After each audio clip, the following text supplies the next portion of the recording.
Boa noite, bem-vindos a mais um programa de comentários aqui do Novo Canal.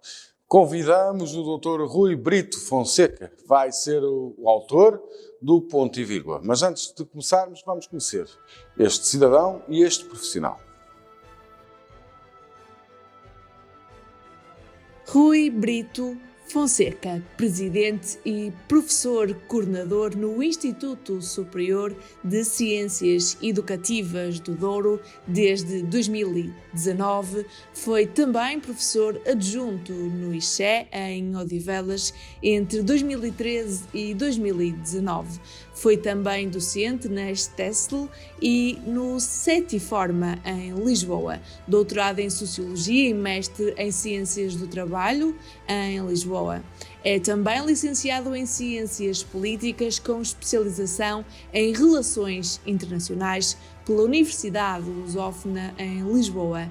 É desde 2000 investigador, tendo vindo a desenvolver trabalhos sobre comunicação, mídia e compreensão pública da ciência sobre tecnologias da informação e comunicação em saúde e sobre toxicodependências em meio prisional, com investigação realizada em Portugal e no estrangeiro. Tem mais de 50 publicações nacionais e internacionais, desde artigos científicos a livros. É revisor da Public Understanding of Science. Rui Brito Fonseca tem como áreas de interesse a comunicação de ciência, educação, intervenção social, comunicação em saúde e toxicodependências.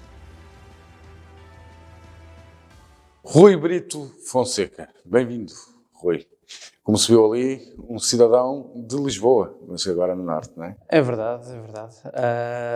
Depois de uma boa parte da minha vida na zona de Lisboa, agora surgiu este desafio, há um ano e qualquer coisa, há quase 10 anos, de vir para o Norte e vir para o ISCE Douro, assumir a presidência da instituição e contribuir para o desenvolvimento local e regional. Para mim foi muito bom, porque ganho um comentador de excelência e vamos passar já ao nosso programa com os comentários, com os temas que traz aqui. E claro, começamos pela Escritaria, que é o festival literário que está a acontecer em Penafiel. É realmente um evento de excelência para a cultura em Portugal. Sim, naturalmente a Escritaria é de facto um evento que extravasa muito as fronteiras, quer de Penafiel, quer da região do Tâmega e Sousa. É um evento que é um evento de peso já conhecia, nacional. Rui, antes de chegar a Penafiel em Lisboa? Já tinha ouvido falar. Já tinha ouvido falar, nunca tinha vindo, mas já tinha ouvido falar, como tinha ouvido falar de outros que não sendo similares, porque têm formatos diferentes, como correntes de escritas e outros que é o Fólio, que têm formatos ligeiramente diferentes. Já tinha ouvido falar e tal como sempre tive curiosidade em ir a esses festivais, digamos assim, literários. Ainda não tinha vindo à Escritaria, exceto o ano passado, que foi o primeiro ano que vim viver para Penafiel, pela distância, essencialmente pela distância, porque a curiosidade era muita e cumpriu as expectativas que tinha sobre o mesmo. Então o tema que traz é esse, e começa por aí, que é o colofo que dá à Escritaria. Sim. O Escritaria este ano traz um autor que, em certa medida, me é muito querido, Mário Zambojal. Ele ficará para sempre para a história da literatura como o bom malandro. Como nós sabemos, tal o impacto que teve à época, no início dos anos 80, a obra Crónica dos Bons Malandros, pela forma como ele escreve, meio parodiando, meio ironizando, a tal quadrilha que decide assaltar o Museu Gulbenkian e depois as peripécias que foi vivendo a partir daí.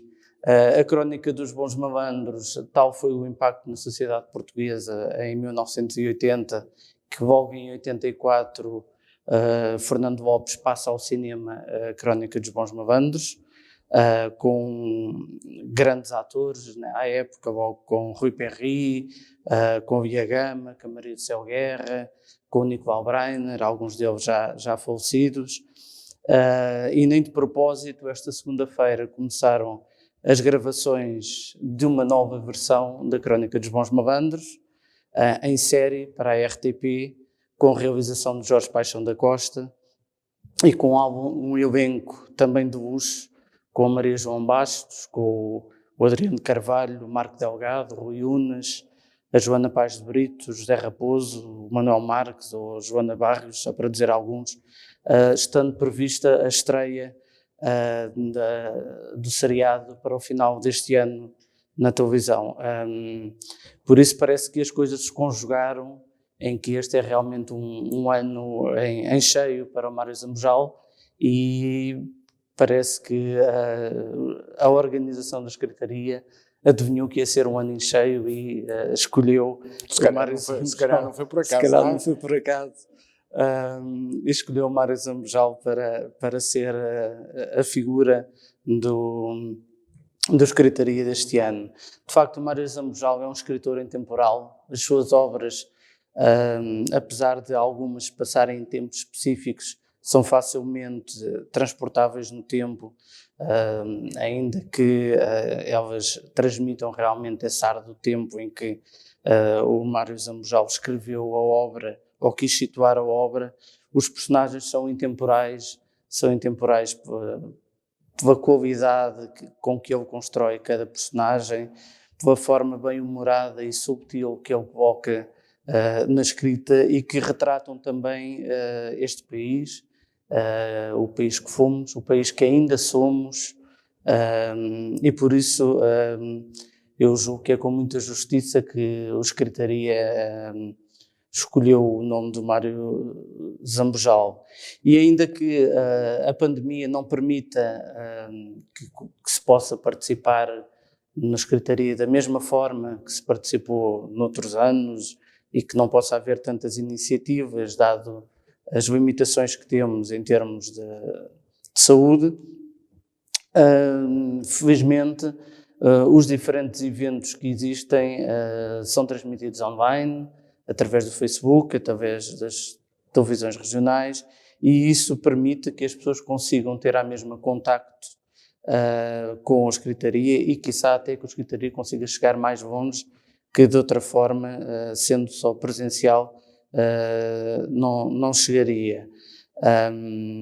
Eu julgo que foi uma forma muito feliz de assinalar estes 13 anos de Secretaria, trazendo o Mário Zambojal, que de alguma forma é um dos nomes maiores vivos da escrita portuguesa e que de alguma forma também vem a brilhantar os 250 anos da cidade de Penafiel, e entre este período, entre 18 e 25 deste mês, existem inúmeras atividades, conversas com jornalistas, apresentações de livros, como ainda ontem o Guia Literário de Penafiel, obras de arte pública relacionadas com Mário Zambojal, exposições, leituras encenadas, também o relançamento da obra de Mário Zambojal, Uma Noite Não São Dias, e é claro, como não podia deixar de ser, a exibição no Cinemax da Crónica dos Bons Malandros. Para fechar este tema da Secretaria, não queria deixar de referir também a justa homenagem a Fernando Alves, voz que estamos habituados mais de ouvir do que de ver. Estamos habituados, quem conduz, a ouvir no rádio do carro, sobretudo a voz inconfundível do Fernando Alves e as suas crónicas cotidianas que muitas vezes nos inquietam e nos confrontam com a realidade. E uma voz da Secretaria, uma pessoa que acompanha desde o início o festival. Exatamente, e desta forma também a Secretaria, ao extravasar as fronteiras de Penafiel pelas redes sociais, pelo digital, torna-se também assim num verdadeiro serviço público, porque é uma forma também de fazer a cultura chegar a mais gente e os nossos autores chegarem a mais gente, porque de facto é importantíssimo que a literatura chegue a cada vez mais pessoas, porque só com uma população também que leia mais, com mais cultura, é que podemos também construir um país mais capaz de enfrentar desafios como estes que temos pela frente, da pandemia e outros desafios similares.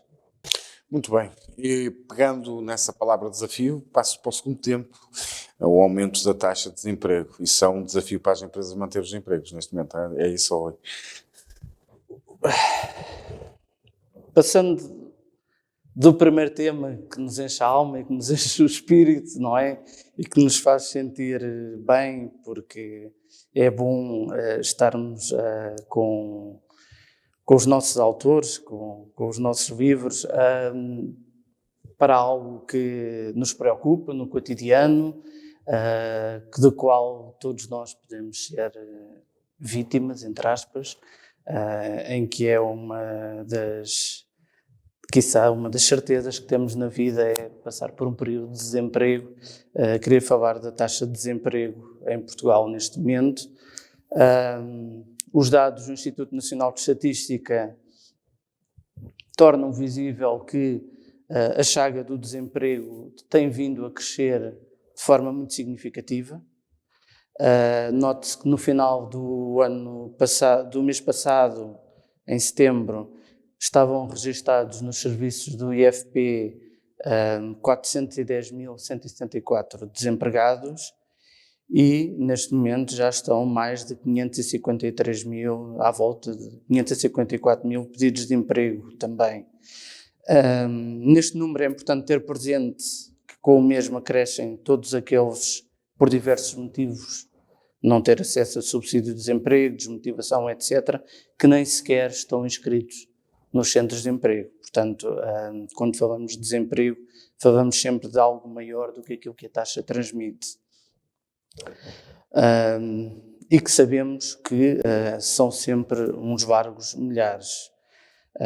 Penso que não seria despropositado referir que Portugal, neste momento, tem mais de 500 mil desempregados, o que empurra a taxa de desemprego para um valor bastante superior aos falados 8%.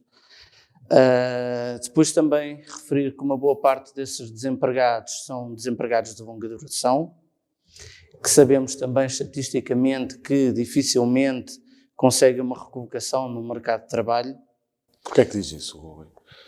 Porque, como todos nós sabemos, as empresas, quando procuram alguém para um posto de trabalho, procuram alguém que tenha experiência, procuram alguém que esteja habituado aos ritmos do trabalho, que esteja habituado a um conjunto de regras e normas em que normalmente um desempregado de longa duração já não está habituado, digamos assim.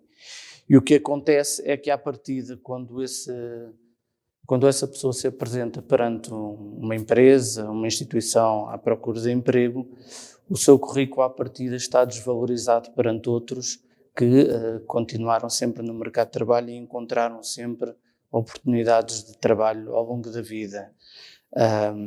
E por isso, estes desempregados de longa duração, muitos deles tornam-se desempregados crónicos e muitos deles já estão na casa dos 50 anos, por aí, e dificilmente conseguem encontrar um emprego,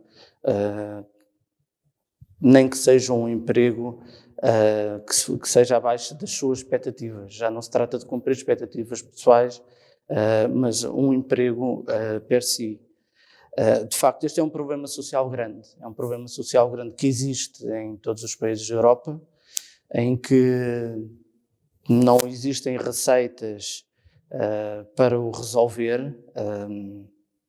As diferentes reconversões profissionais, os diferentes cursos de aprendizagem, de mudança de carreira, etc., ajudam parte destes desempregados de longa duração, mas nunca conseguem resolver a totalidade destes casos.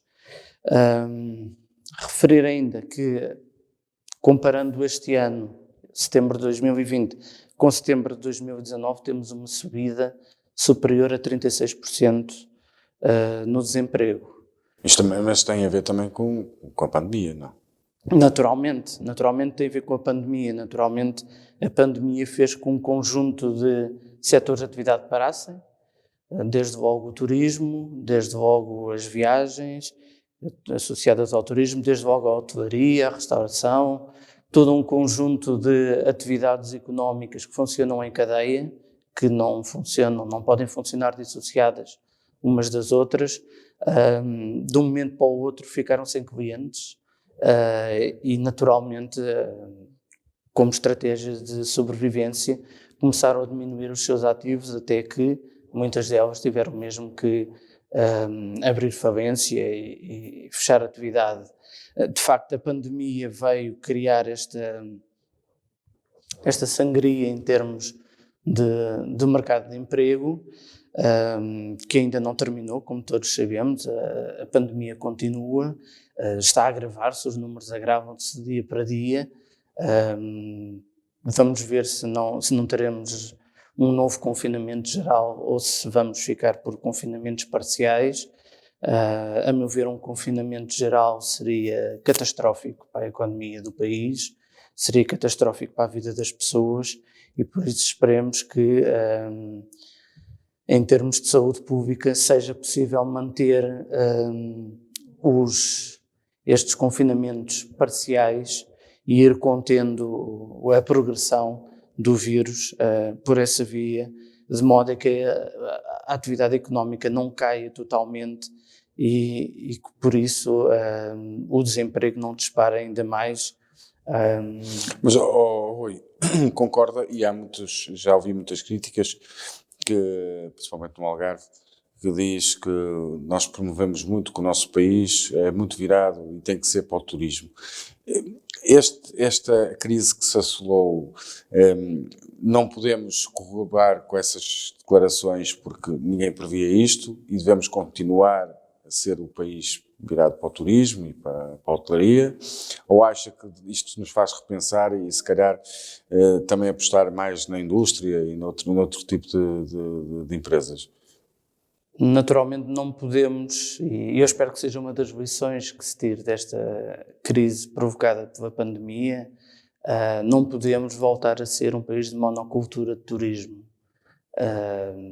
Conhecemos outros países que já tiveram essa experiência, sabemos que os resultados são sempre catastróficos quando há algo como uma pandemia ou como uma crise económica que faça com que as pessoas não optem tanto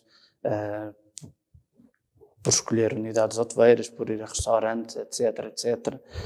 Sabemos que quanto maior for a diversidade de atividades económicas existentes num país, maior é a resiliência desse país a crises como esta. É claro que se tivéssemos outro tipo de indústrias mais ativas, tivéssemos também um quadro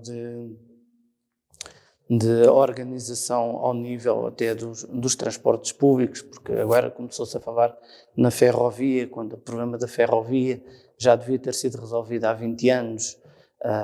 Andou-se a gastar milhões a fazer autoestradas onde depois não temos dinheiro para andar. Quer dizer, a ferrovia é o ideal para as exportações, ou a ferrovia aos portos de mar. Nós somos um país de mar, não faz sentido... Mar e rios. Mar e rios, exatamente, que são autoestradas naturais. Não faz sentido que mantenhamos uma lógica de autoestradas de exportação pela via rodoviária. O que faz sentido é que haja uma conjugação entre as diferentes vias, seja a fluvial, seja a marítima, seja a ferroviária, seja a rodoviária, mas com um pendor muito forte na rodoviária, porque se pensarmos um comboio consegue levar 30 caminhões, um cargueiro leva mais de 100 caminhões. e é muito mais fácil, barato e rápido exportar e importar do que através da rodovia, que tem os custos sempre muito variáveis associados aos preços dos combustíveis, aos custos das portagens. Portanto, tem uma série de custos associados dos quais nunca se consegue libertar. E que tornam os produtos mais caros, encarecem os produtos e tornam também mais difícil a vida das nossas empresas quando querem exportar e quando querem colocar um produto a preços competitivos no exterior. Quando já sai daqui o produto com um acréscimo de 10% ou 15% no preço final, por via destes custos fixos aos quais não pode fugir, quando chega ao destino, já chega numa posição de menor competitividade comparando com produtos congêneres existentes noutros países. Por isso, de facto, é necessário repensar toda essa estratégia, porque não podemos ser nem o país do mar e sol que fomos desde os anos 70, não podemos ser o país das autoestradas, temos que ser algo novo e por isso é necessário uma estratégia nova para o país, uma estratégia que há muito que está pensada, falta colocar em prática porque os problemas estão identificados.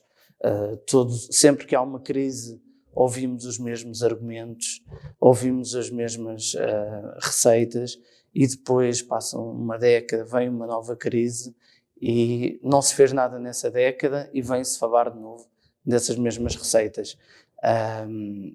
Parece que quando as coisas melhoram um bocadinho já ninguém quer saber das receitas, vamos continuar como estávamos, de crise em crise. E isto faz-nos ver que até podemos resolver esta crise, mas nunca se sabe se daqui a uns anos volta outra vez outra epidemia, que isto é mesmo assim. É. Sim, naturalmente, o que esta pandemia veio mostrar, por um lado, foi a fragilidade dos sistemas de saúde perante estas situações de grande pressão. E vem mostrar que as nossas economias, na forma como estão organizadas, não têm capacidade para fazer frente a situações deste tipo que impliquem o confinamento das pessoas, o encerramento das empresas. Já referia Keynes que a economia só sobrevive se o dinheiro for passando de mão em mão. Claro. E este confinamento vai-nos mostrar exatamente isso. A partir do momento em que ficámos em casa e deixámos de consumir, estagnou o crescimento, estagnou o desenvolvimento económico e de repente caímos abruptamente, o PIB caiu, o desemprego disparou, as empresas começaram a abrir falência umas atrás das outras e por isso eu espero sinceramente que se aprenda alguma coisa com esta crise e que não fiquemos à espera da próxima crise pandémica para voltarmos a discutir os mesmos problemas. Esta é uma crise que, em termos de desemprego, afeta mais as mulheres, os adultos com mais de 25 anos e, sobretudo, aqueles jovens em que a habilitação escolar termina no ensino secundário. Isto porquê? Porque também, boa parte, eram aqueles que estavam empregados no turismo. E no turismo, nas várias valências, restauração, hotelaria, etc. Estes dados vêm ao encontro àquilo que já sabemos há muitos anos, estatisticamente, em que a formação, sobretudo a formação superior ou uma formação especializada, reduz bastante o impacto destas crises no desemprego das pessoas que a têm e diminui a intermitência de empregos nessas pessoas. A posse de uma graduação superior não só influencia positivamente o emprego, como também vai incrementar o rendimento dessas mesmas pessoas relativamente àqueles que têm o ensino secundário. E isso é muito importante, porque quando olhamos para estes dados do desemprego em que efetivamente são aqueles cuja formação terminou no ensino secundário que são dos mais afetados, deixa-nos de facto essa grande lição. Sabemos hoje que existe uma grande carência ainda de técnicos com formação superior, mas também com algumas formações especializadas, seja aqui na região do Tâmega e Sousa, seja no país em geral. E sabemos também que para combater estas crises e para permitir aquilo que se tem vindo a chamar como elevadores sociais, a formação continua a ser um dos poucos elevadores sociais legítimos e que permite combater o desemprego, permite produzir mais inovação e, como refere até um estudo recente, o European Innovation Scoreboard 2020, que apesar de nos colocar entre um dos países mais fortemente inovadores, ele também destaca a necessidade dessa aproximação entre o ensino superior e o mundo do trabalho, a indústria, e por isso cada vez é mais importante e cada vez mais será verdade que o ensino superior é um dos elementos-chave para a diminuição gradual do desemprego e também o aumento gradual dos rendimentos das famílias.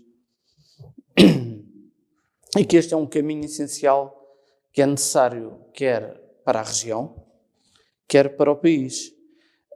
O país tem vindo paulatinamente ao longo das décadas a melhorar os seus números relativamente à formação superior, mas aqui na região do Tâmega e Sousa ainda há muito trabalho a fazer, por isso é que o Ixedor veio para esta região, porque existia essa necessidade, porque apesar de não estar muito longe do Porto, já está longe o suficiente para muitas vezes afastar os jovens do ensino superior. Sim, porque a rede de transportes públicos ainda não é suficiente. Claro, não é assim tão boa quanto isso, a autoestrada é cara, existe um conjunto dos tais custos fixos que para as famílias tornam-se praticamente incomportáveis. Como se estava a referir, a questão do turismo, não é por acaso que o impacto do desemprego ou melhor, a região onde o impacto do desemprego é maior é o Algarve, onde o desemprego cresceu mais, onde cresceu mais de 150%, foi no Algarve. Porquê? Porque é uma região em que a monocultura do turismo está muito mais implementada do que no resto do país, tornando visível realmente essa fragilidade em que, quando tudo corre bem, estamos no melhor dos mundos, é possível crescer e há emprego para toda a gente, mas assim que vem uma crise, seja uma crise económica, seja uma crise de saúde pública como esta que põe em causa a economia, todo esse modelo de desenvolvimento cai, todo esse modelo económico cai, avançando para o desemprego milhares de pessoas, e o que nos levanta grandes questões sobre que modelos de desenvolvimento Portugal irá ter para o futuro, e isso pega com o tema seguinte, com as opções para o Orçamento de Estado. Muito bem, e é isso mesmo, que é a proposta do Orçamento de Estado de 2021, que é o próximo tema e último, que está de acordo? Não. Começa por aí. Globalmente, se olharmos para o Orçamento de Estado, globalmente, aparentemente, poderíamos estar de acordo com o mesmo. Mas, a meu ver, este Orçamento de Estado assemelha-se a uma manta de retalhos que serve para o Governo ir fazendo favores aos seus aliados para conseguir ter aliados, para conseguir aprovar Os aliados aos partidos de esquerda. É isso? Exatamente. Até porque o PSD já clarificou a sua situação e já referiu que não iria aprovar este orçamento. Aparentemente, como eu estava a dizer, tem medidas positivas, porque parece que pretende aumentar o rendimento disponível das famílias, parece que quer aumentar os apoios sociais às famílias, o apoio ao emprego e ao desemprego. Naturalmente, se nós formos olhar um bocadinho mais de perto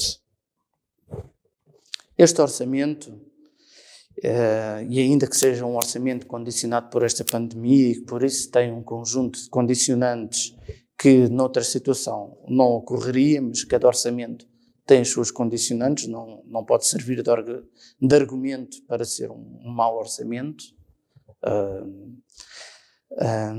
Porque se umas vezes é porque existe uma crise de saúde pública, noutras vezes é porque há uma crise económica, ou uma crise financeira, uma crise da banca, existem sempre constrangimentos quando se faz um orçamento.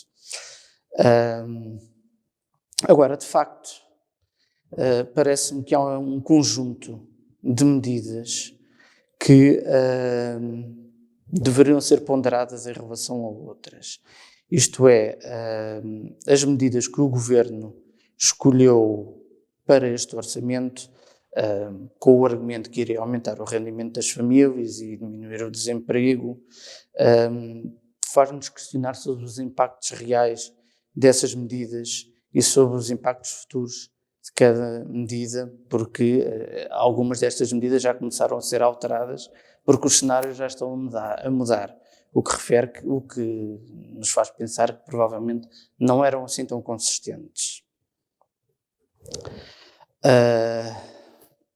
Primeiro é preciso perceber, e acho que o Governo ainda não conseguiu olhar bem para aquilo que é o tecido empresarial nacional. Portugal é um país que tem um tecido empresarial que é constituído em cerca de 98% por micro, pequenas e médias empresas. Não é um país de grandes empresas.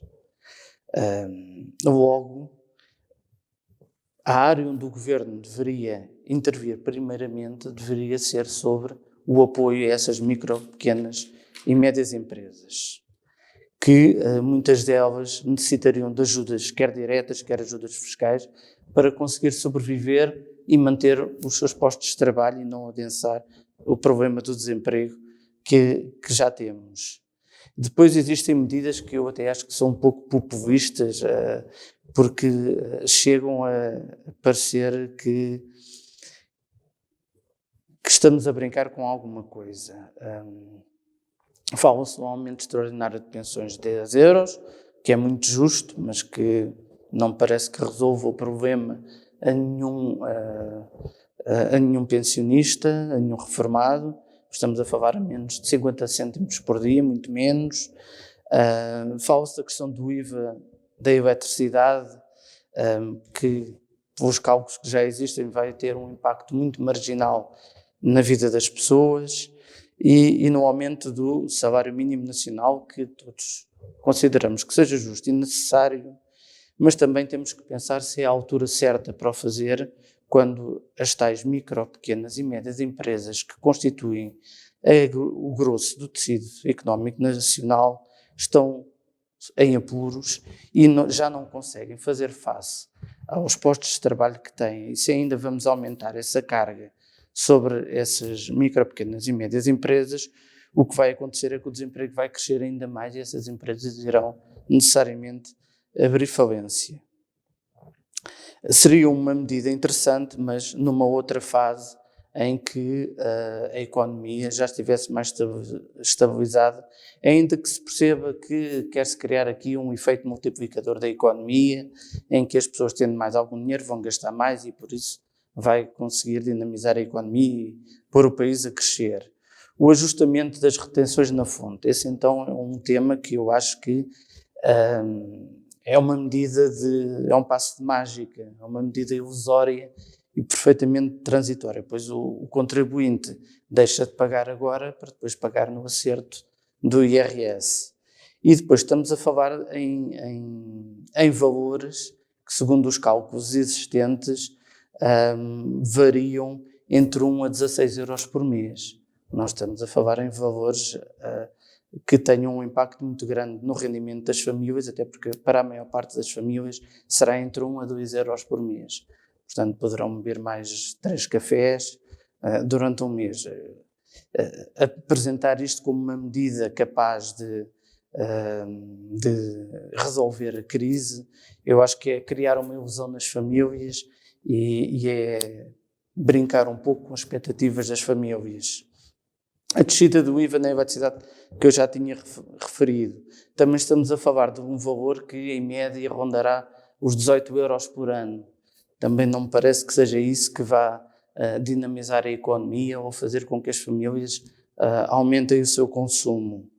O programa e-voucher, que é o programa temporário que ninguém sabe muito bem como é que vai funcionar, em que os contribuintes com os gastos na restauração, cultura e alojamento de um trimestre podem depois abater uma parte desse valor, o valor referente ao IVA no mês seguinte.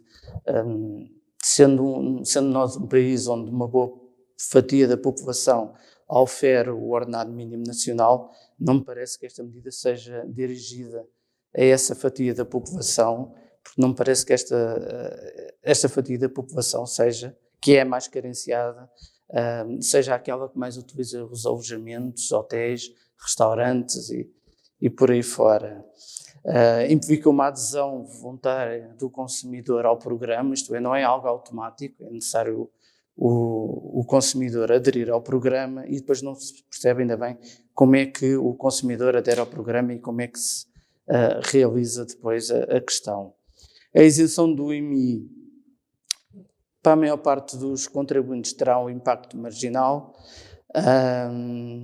O Orçamento de Estado diz que pretende incentivar o consumo privado, que prevê um aumento do consumo de 3,9% do consumo privado e do público de 2,4%, o que deixa algumas suspeitas com estas medidas, que eu acho que não vão incrementar assim tanto o consumo, pelo menos o privado. E depois devíamos pensar que num país endividado como o nosso está, se o caminho do consumo privado é o caminho para a dinamização da economia, se não deveríamos apostar mais na dinamização das empresas, porque o consumo privado é fácil de utilizar como medida de multiplicação económica em tempos de vacas gordas, como se costuma dizer, mas em tempos de vacas magras é bastante mais difícil. E depois temos o tal conjunto de taxas e taxinhas que dificulta a vida a qualquer empresário e que antes de abrir uma empresa, qualquer empresário já teve que gastar uma boa parte do seu capital e quando depois pensa que agora vou começar já com um saldo negativo, a empresa que pretendia começar, muitas vezes falo desistir e se calhar era mais sobre essas vertentes que o Governo devia agir. Também o apoio extraordinário aos rendimentos dos trabalhadores, que é essencialmente orientado para os trabalhadores independentes, para retirá-los do limiar da pobreza, parece-me que é uma medida meramente cosmética, é apenas para a estatística europeia, para dizer que conseguimos retirar não sei quantas mil pessoas do limiar de pobreza.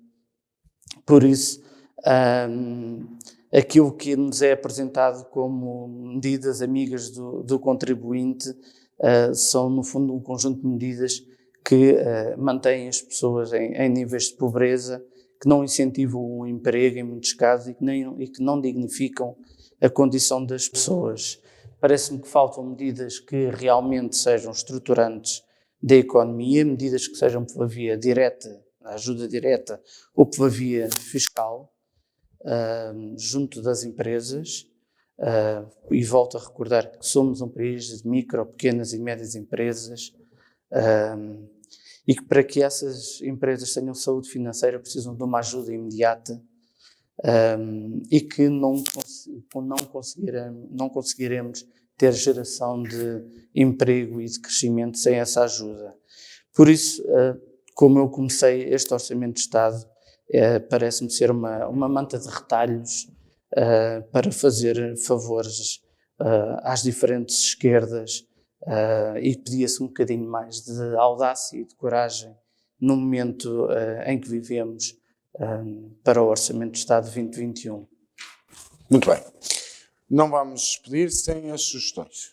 Sugestões. Vou tentar ser rápido nas sugestões, que já estou a gastar muito tempo. Já estamos em cima do tempo. Já estamos em cima do tempo. Ainda temos tempo, acho. Naturalmente, tinha que começar as sugestões pelo Mário Sambujal, pela obra que vai ser reeditada aqui no Escritaria, Uma Noite Não São Dias, com o subtítulo interessante Paródia ao Tempo que Voa, com gente viva lá dentro. Gosto muito da capa. Da cor é da muito capa. Interessante. E que o próprio autor, parodiando, diz: se está mesmo na disposição de ler este livro, deve prevenir. Não se trata da antecipação científica. Teríamos, nesse caso, um aluvião de sábios palpites que o futuro implacável acabaria por desmentir.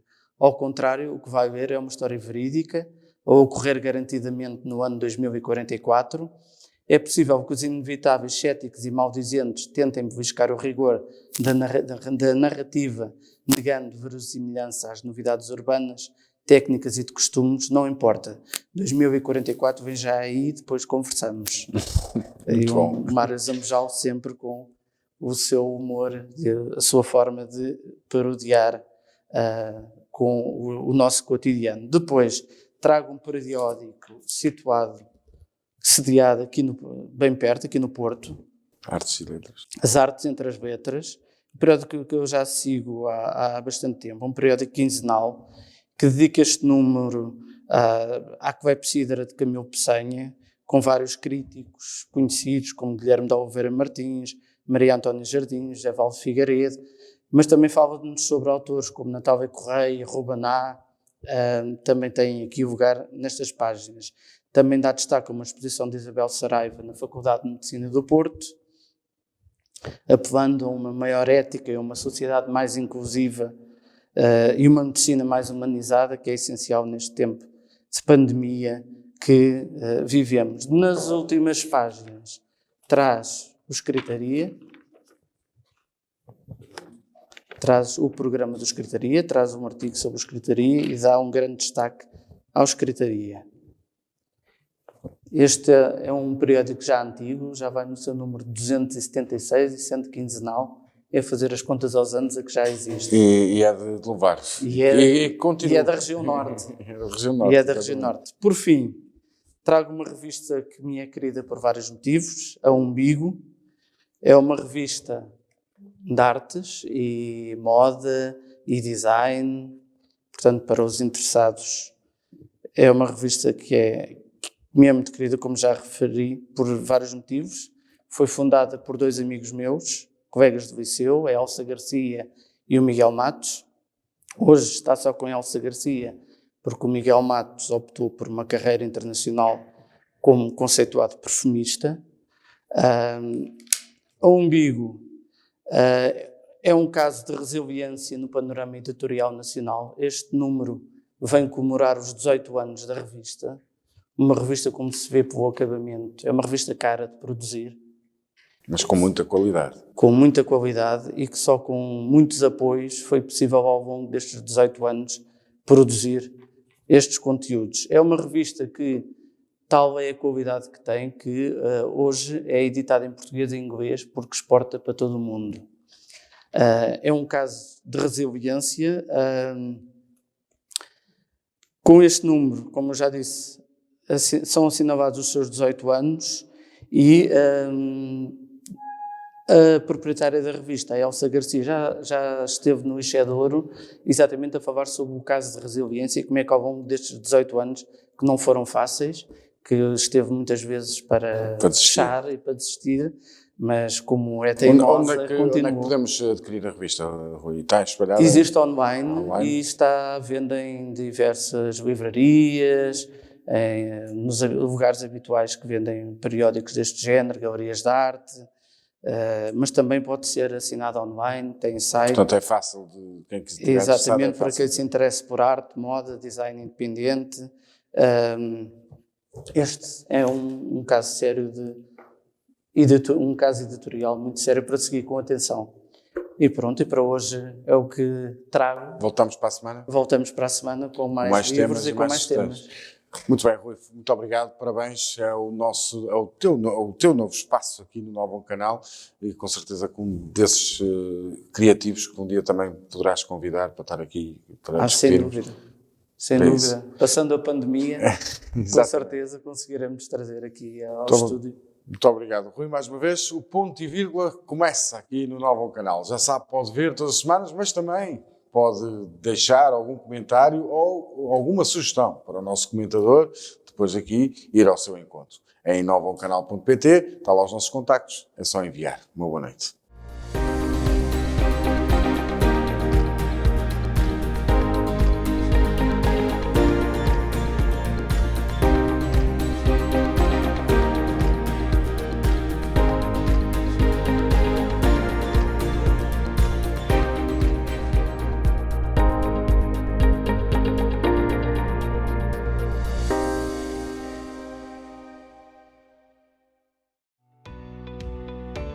Novam Canal.